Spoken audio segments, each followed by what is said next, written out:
حضرت عمر بن خत्ताब रज़ी अल्लाह अन्हु जो इस्लाम के दूसरे खलीफा थे, उनकी ज़िंदगी बेशुमार ईमान अफरोज़ वाक़यात से भरपूर है। उनका एक मशहूर वाक़या उनके अदल व इंसाफ और अवाम की खिदमत के हवाले से बहुत मारूफ है। आदिल व रहमदिली का वाक़या।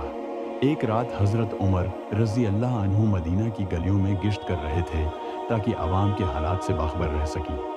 दौरान गिश्त उन्होंने एक घर से बच्चों के रोने की आवाज़ सुनी। जब करीब गए तो देखा कि एक औरत देगची में कुछ पका रही है और बच्चे ज़ार व कितार रो रहे हैं।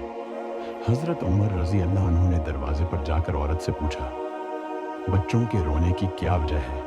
औरत ने जवाब दिया, ये बच्चे भूखे हैं और मेरे पास खाने को कुछ नहीं। मैंने देगची में पानी डालकर चूल्हे पर रख दिया है ताकि वह ये समझें कि कुछ पक रहा है और इंतज़ार करते करते सो जाएं।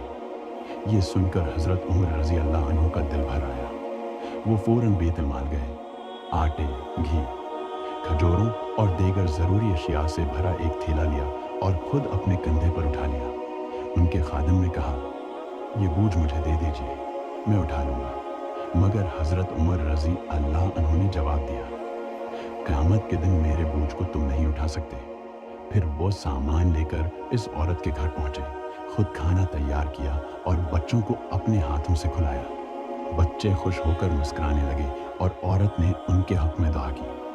हज़रत उमर रज़ी अल्लाह अन्हु ने उस माँ से कहा, अब ये बच्चे भूखे नहीं सोएंगे। सबक: ये वाक़या हज़रत उमर रज़ी अल्लाह अन्हु के बेमिसाल दिल, रहमदिली और अवाम के लिए उनकी फ़िक्र को ज़ाहिर करता है। ये हमें सिखाता है कि एक हुक्मरान या किसी भी ज़िम्मेदार शख्स को अपनी कौम के हालात से बाखबर रहना चाहिए और उनकी मुश्किलात का अज़ाला करना चाहिए।